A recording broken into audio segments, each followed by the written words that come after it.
Olá, queridos estudantes, tudo bem com vocês? Estamos aqui para mais uma aula, em especial hoje sobre legislação, né? Então nós vamos tratar da Lei 11.091 de 2005, que estabelece o plano de carreira dos cargos técnicos administrativos em educação.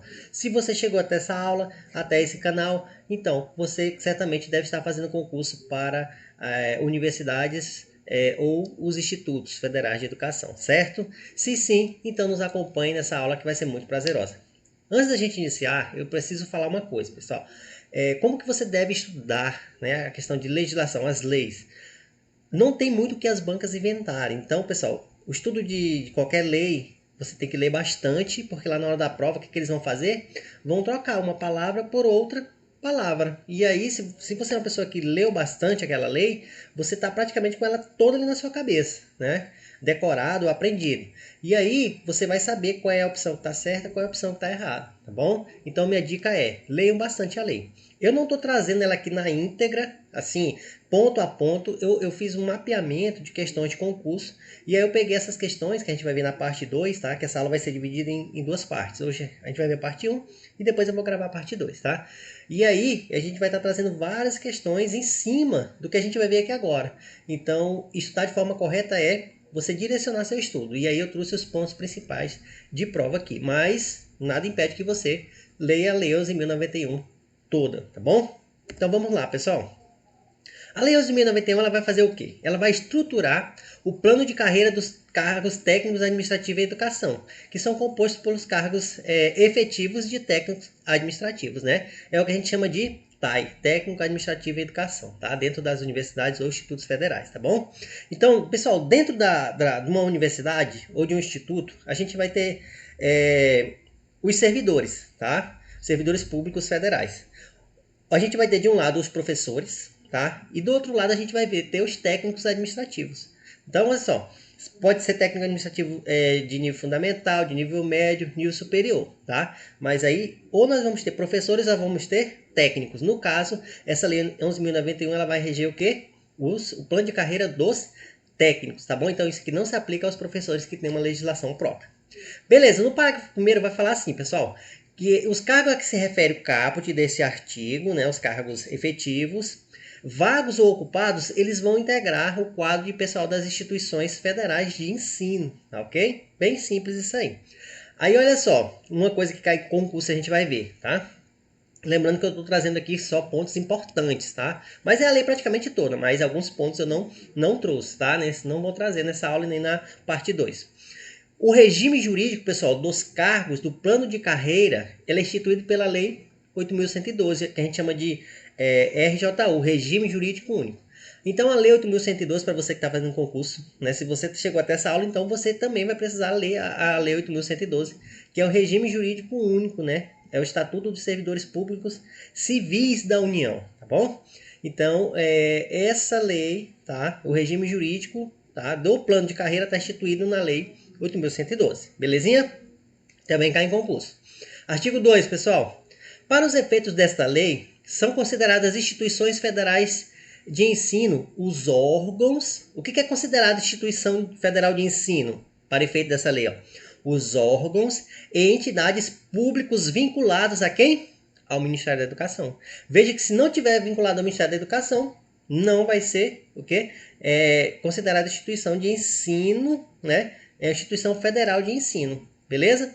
Então, e tem que ter uma finalidade, tá? Então, é um órgão ou entidade pública, por exemplo, a universidade, o Instituto Federal, né? E aí, isso vai estar, eles são vinculados a quem? Ao Ministério da Educação, e eles têm atividade fim de quê? De aperfeiçoar e desenvolver o ensino, a pesquisa e a extensão, integrando esse sistema federal de ensino, belezinha? Tranquilo? O que está em negrito aí que você está vendo preto, são as partes que você deve prestar atenção, que eles podem trocar na sua prova, tá bom? Vamos lá. A gestão dos cargos do plano de carreira observará os seguintes princípios e diretrizes. Então aqui, né, a lei vem estabelecer as diretrizes e os princípios, e isso cai muito em provas, tá? Eu já dei uma olhada em algumas questões que eles vão trazendo esses princípios e diretrizes, e aí se você não tiver uma leitura mais atenta, você passa desapercebido. Então olha só, o que está de preto, mais uma vez em negrito, é as partes que já caíram em concurso, tá? E que é muito importante você ter em mente. Primeiro, Quais são esses princípios diretrizes? O primeiro é natureza do processo educativo, função social e objetivo do Sistema Federal de Ensino.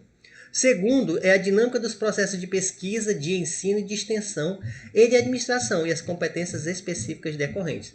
Então a gente vai ver muito o que aqui, né, ao longo da lei? Ensino, pesquisa e extensão, porque a universidade, para ser universidade, é um instituto federal. Para ser um instituto federal, que tem educação superior, ele precisa ser uma instituição que faz o ensino, a pesquisa e a extensão. Isso é o que diferencia a universidade das faculdades. Tá? A faculdade pode ter pesquisa, ensino geralmente tem, é o que tem, mas não tem extensão, né? Que é esse contato com a comunidade externa aos muros, né, da instituição através de projetos, tá bom? 3, pessoal, qualidade do processo de trabalho. Então, são princípios e diretrizes, tá? Princípio o quê? Qualidade do processo de trabalho. Bem simples. Reconhecimento do saber não instituído resultante da atuação profissional na dinâmica de ensino, da pesquisa e da extensão, né? Então, o que é um saber não instituído, pessoal? Na verdade, assim, o que a banca pode cobrar de você? Reconhecimento do saber instituído. Beleza, um saber instituído tá dentro do reconhecimento, mas a banca vai cobrar o quê? Se colocar aqui é um saber instituído, vai estar errado. Por quê? Porque aqui fala assim, ó, reconhecimento do saber não instituído. Instituído. Então, o macete é não instituído. Grava essa palavrinha. 5. Vinculação ao planejamento estratégico e o desenvolvimento organizacional das instituições. 6. Investidura em cada cargo condicionada à aprovação em concurso público. Ó, que legal essa diretriz aí, né? Então, se você está estudando, se você for aprovado, vai ser investido num cargo. A gente vai já ver o que é o conceito de cargo público, né? E isso vai estar condicionado à sua aprovação em concurso. É por isso que você está aqui nesse canal. Aproveito para pedir para você se inscrever e ativar o sininho das notificações. Toda aula que eu postar, você vai ser o primeiro a ficar sabendo. 7. Desenvolvimento do servidor vinculado aos objetivos institucionais. Então, não requer, né, maiores falácias. O servidor, né, ele tem que estar vinculado aos objetivos da instituição a qual ele está, né, prestando ali, desenvolvendo as suas atividades. 8. Garantia de programas de capacitação que contemple a formação específica e geral, nesta incluída a educação formal. Então, assim que você for aprovado, que você chegar dentro da sua instituição para ser servidor, técnico, administrativo e educação, lá dentro da sua, né, na gestão de pessoas, vai ter programas de capacitação, até porque você vai precisar se capacitar. A gente vai falar que você vai ter direito, né, a um aumento salarial a cada 18 meses. Isso está dentro desse programa de capacitação também. Mas lá na frente a gente fala sobre isso. 9, pessoal. Então você vai passar por uma avaliação de desempenho funcional, tá? Que é realizada por meio de um processo pedagógico, critérios objetivos decorrentes das metas da instituição, referenciada no caráter coletivo do trabalho e nas expectativas do usuário. Então todo servidor público, né, regido por essa lei, ele vai o quê? Passar por esse processo de avaliação de desempenho funcional, tá bom? 10º, oportunidade de acesso às atividades de direção, assessoramento, chefia, coordenação e assistência, respeitadas as normas específicas. Eu sou servidor da Universidade Federal do Acre, com muito orgulho, nível superior, técnico e ações educacionais é o meu cargo. Eu vou fazer 6 anos e já tive a oportunidade de ficar 2 anos numa coordenação, né? Então eu já fui coordenador de apoio estudantil, assim como já fui também coordenador alguns meses na PROEX. Então você, na PROEX é a Proreitoria de Extensão aqui. Então veja que aqui você, como servidor público, né, empossado, você tem a oportunidade de ser um diretor, né, de trabalhar como assessor, de ser chefe, ter uma coordenação, prestar uma assistência. Então veja que são coisas que é possível você, como técnico de ações educacionais, como técnico administrativo em educação, exercer, tá bom? Vamos lá. Caberá à Instituição Federal de Ensino avaliar anualmente, preste atenção nessas palavras, gente, pelo amor de Deus. Cada instituição ela vai avaliar anualmente, uma vez por ano, né, a adequação do seu quadro de pessoal às suas necessidades. Propondo a quem? Ao Ministério da Educação, pessoal. Aí lá na banca vem propondo ao Ministro das Relações Exteriores, propondo, né, ao reitor da universidade mais próxima. Não, pessoal, propondo ao Ministério da Educação, se for o caso, o seu redimensionamento, considerados entre outras seguintes variáveis. Então, olha só, uma vez por ano, as instituições vão avaliar o quadro de pessoal, as suas reais necessidades. E eles vão levar em consideração o quê? As demandas institucionais, a proporção entre o quantitativo de força de trabalho do plano de carreira e os usuários que existem, as inovações tecnológicas vão ser levadas em consideração, assim como a modernização dos processos de trabalho no âmbito da instituição. Modernização seria tudo, implantação de sistemas automatizados, né? Agora na universidade a gente não faz mais processo físico, né? A autuação, processo físico não, é tudo pelo sistema SEI. Não, é tudo digital, você consegue fazer de qualquer lugar. Isso é modernização dos processos de trabalho. Parágrafo único, pessoal. Os cargos vagos e alocados provisoriamente no Ministério da Educação deverão ser redistribuídos para as instituições federais de ensino para atender suas necessidades, de acordo com as variáveis indicadas no inciso 1, que é demandas, a proporção quantitativa, inovação tecnológica e modernização. Então, de acordo com esses incisos, né, de 1 a 4, esses cargos que estão vagos, né, que estão lá no Ministério da Educação, eles vão ser redistribuídos, né, para outras universidades aonde precisar de servidor, tá bom? Vamos lá. Para todos os efeitos desta lei, aplica-se os seguintes conceitos. Pessoal, a nossa parte 1 nós vamos parar aqui nesses conceitos, tá? Mas olha só, esse aqui eu não preciso nem falar, é importância máxima, então você tem que saber esses conceitos. O que eu fiz para ajudar vocês, né? Você não precisa decorar, professor, mas é tanta coisa para estudar, precisa decorar tudo? Não, você vai decorar nesse primeiro momento somente o início, né? O início de cada conceito. Por exemplo, ó, plano de carreira. Plano de carreira. O que é o plano de carreira? É um conjunto. O plano de carreira não é isso que a gente está lendo? A Lei 11.091? Não é o plano de carreira? Então isso não é mais amplo do que as outras coisas? É mais amplo. O plano ele é amplo. Então, o que é o plano de carreira? O que é essa lei?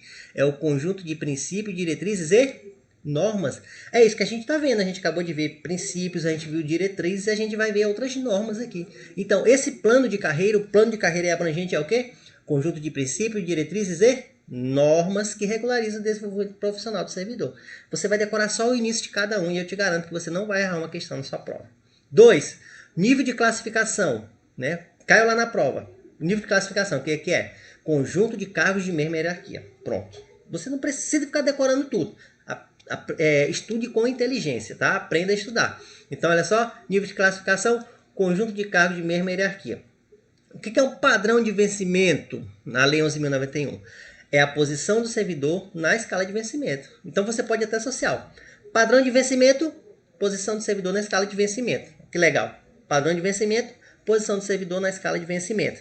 Ah, mas o que significa, gente? Pouco interessa você saber esses conceitozinhos. Tá? O que a banca vai cobrar é o que está na lei. Padrão de vencimento, o que é? Aí você vai lá, é a posição do servidor na escala de vencimento. Pronto. Matou, acertou, um pontinho e vai tomar posse no seu cargo. O que é o cargo público? Olha aí o conceito de cargo público. Muito legal isso aí que tem até na Lei 8.112. Pessoal, o cargo é um conjunto de atribuições e responsabilidades que são previstas na estrutura organizacional, né? E são cometidas a quem? A um servidor. São entregues a um servidor. Então, olha só, você que está estudando para o concurso de técnico administrativo em educação, você vai, né? Quando você for aprovado, nomeado, né? Posse, nomeação e exercício. E aí você vai estar num cargo público. Mas o que é um cargo? Conjunto de atribuições e responsabilidades que são entregues a uma pessoa. Então você vai ter essas atribuições e suas responsabilidades. O cargo é bem tranquilo. O que é nível de capacitação? É a posição do servidor na matriz hierárquica, tá bom? O que é um ambiente organizacional? É a área específica de atuação do servidor. Então, ambiente organizacional é onde o servidor vai desenvolver as suas atividades. Então, ambiente organizacional, área específica de atuação do servidor. E último, né, pessoal? Usuários. Quem são usuários na Lei 11.091? São pessoas, né? Ou a coletividade, pode ser interna ou externa, né? Que eles precisam usufruir direto ou indiretamente dos serviços por ela prestados. Então, usuários são o quê? Pessoas ou coletividades internas ou externas. Então, pode ser que eu, como servidor, e geralmente eu preciso de informações de outro setor lá dentro. Eu sou uma pessoa que estou precisando de informações, mas eu sou interna. Pode ser que alguém de fora da instituição, né, precise também de informações. Então, usuários são todas as pessoas que precisam do serviço que é prestado, por exemplo, pela Universidade Federal do Acre aqui. Tá bom? Beleza, então olha só que legal que eu deixei para vocês o macete, ó. Plano de carreira, conjunto de princípios, diretrizes e normas. Nível de classificação, conjunto de cargos de mesma hierarquia. Padrão de vencimento, posição do servidor na escala de vencimento. Cargo, conjunto de atribuições e responsabilidades que são cometidas a um servidor. Nível de capacitação, posição do servidor na matriz hierárquica.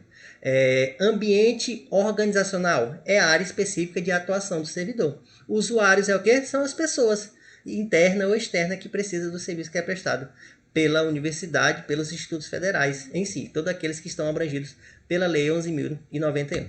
Tá bom, pessoal? E aí, para a gente encerrar essa primeira parte, eu dividi em duas para não ficar muito cansativo, porque leitura, lei cansa, né?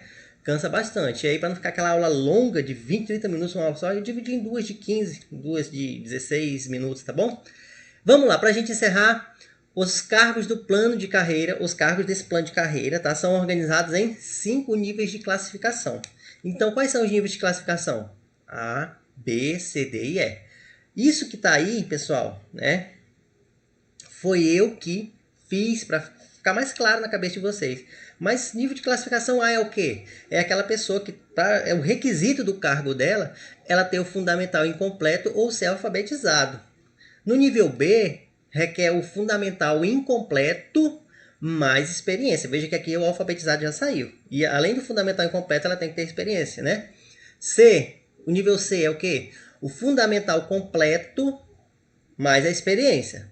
No nível médio, nós temos o quê? No D, é nível médio, né? Então você tem que ter o médio completo e em alguns casos requer experiência, né? É o que muita gente está até se falando. Por que a universidade cobrou experiência com cargo nível médio? Pessoal, não é a universidade, tá? Não é a universidade. A gente tem um plano de carreira, tem a Lei 8.112, tem, né, outras leis que regem a gente. Então, assim, não é a universidade que está querendo sacanear, o Instituto Federal está querendo sacanear você que tem nível médio, que não tem experiência. Não é isso. São requisitos que estão na lei que a universidade não está acima da lei, ela tem que seguir, tá bom? E nível E, que sou eu, falo isso com muito orgulho sempre, pessoal, é o nível superior, né? Em alguns casos requer experiência, outros casos não. Então, 5 níveis, A, B, C, D, E, e as suas, o que significa o nível A, nível B, tá? Isso aí foi, não tem na lei, eu que estou colocando para vocês. Belezinha? Então, eu vou parar aqui e depois a gente volta com a parte 2, mais os exercícios, tá bom?